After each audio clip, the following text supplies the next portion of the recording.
Hi, it's Ursula from ursula-smith.com, and today I'm going to do a quick Take 5 project. I just got some new sprays, Distress Oxide spray and just the regular Distress spray stain, both by Tim Holtz. And actually I'm going to be playing around with a stencil of his as well. And so this is just a quick, like I said, Take 5, less than 5 minutes, just a couple of sprays, and then let it dry. So really easy to do when you only have a couple of minutes in between cooking, cleaning, doing work, watching the kids, whatever you're doing.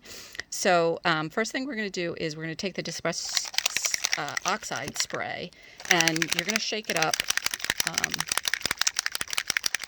You hear that ball rattling, that's just mixing the pigment ink that's inside.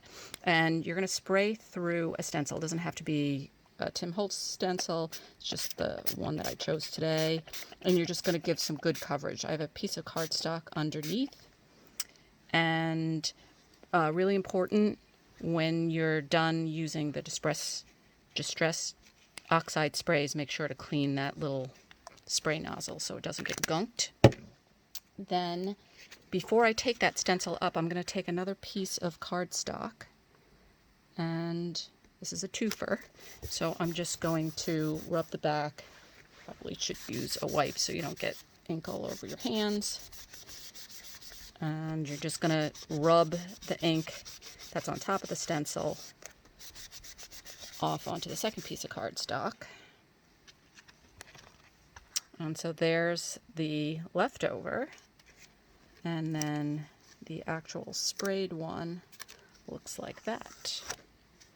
So the next and final step is using the regular distressed, say that 10 times fast, distressed spray stain. So this is non-pigment ink, and you're just going to spray over the top. Right over the top of the pigment. And you can see that the pigment resists that water-based stain. And then you're going to set it aside to dry. And I'll do the same thing with the other one, the second side. And you can use different colors. I actually have been wanting to try this. I'll just spray a little bit of the rusty hinge on too. See how that looks. And again, set it aside to dry, and I will be back when it's finished drying with the finished background. Thanks for joining me. See you in a few. So I'm back. I actually took a dryer to the paper just to quickly dry at least parts of it so you can see. It does go a little bit lighter, a little bit softer, but still pretty cool. So really fast way to do a nice background. These are actually a little bolder than another batch I had done. So here's another example. See, a little bit softer. And then this one, same thing, a little bit softer. Now this one I used a different color as the spray stain. I used bundled sage. So the background's a slightly different color, a little bit softer. And so, but still makes a great background. You know, if you've got any kind of die cut that I would probably spray. I'm looking for one that I had. You know, probably something a little closer to the color. That's the spray that I used. Probably back it, you know. But anyway, quick way to throw together a card. I just wanted to show you some other examples. So this is the first one that I did. You can see those. I was spraying through a stencil of my own and did this part in the oxide spray and wasn't really crazy about it, so I started spraying all kinds of ink and spray stain on top of it, and then set it aside to dry, assuming I'd just have like a straight background with splatters and color. And then when I came back, that pigment came right through the spray stain that I sprayed on top. And so then I went off and did some other sheets. So this is a whole sheet with 3 different stencils. So there's one, and there's another one, this one here, and then here's another one.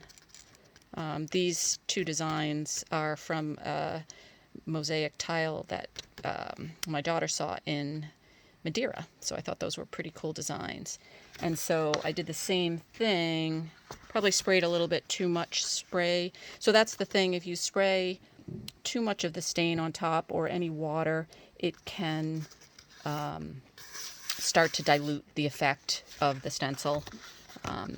So this reverse came out a little bit better. I didn't do as much work on that one. And then there's the reverse of the 3 symbols. The scroll, I think I ended up spraying some water on top just to see what happened. And you can see it kind of mutes the resist effect. But anyway, pretty cool. And then, of course, because I pull everything into Photoshop, I ended up kind of playing around with some of the colors. So there's closer to the originals. And then played around with some different coloring schemes. And so, you know, a bunch of different backgrounds from less than 5 minutes of work. So I call that a successful take 5. Anyway, hope you enjoyed it. Thanks for joining me. See you next time. Hi, I'm back, and I wanted to show you the stenciled cardstock when it's fully dry. So it did look like maybe I sprayed a little bit darker in some areas, so that's why it actually is dry, but there's still some variation in color. So there's the first one, and that was the reverse, if you remember from the beginning of the video. And then I just want to show you this one. It was a lighter color. It was the Broken China sprayed, or actually this was a reverse one. And then I sprayed through, I forget what color I used originally, but then I came back over because I wanted it a little bit darker and came through with Shabby Shutters, and it didn't make it bleed. It had dried significantly, probably a couple of days, and I came back over and still stayed pretty crisp and clear, so that one came out nice.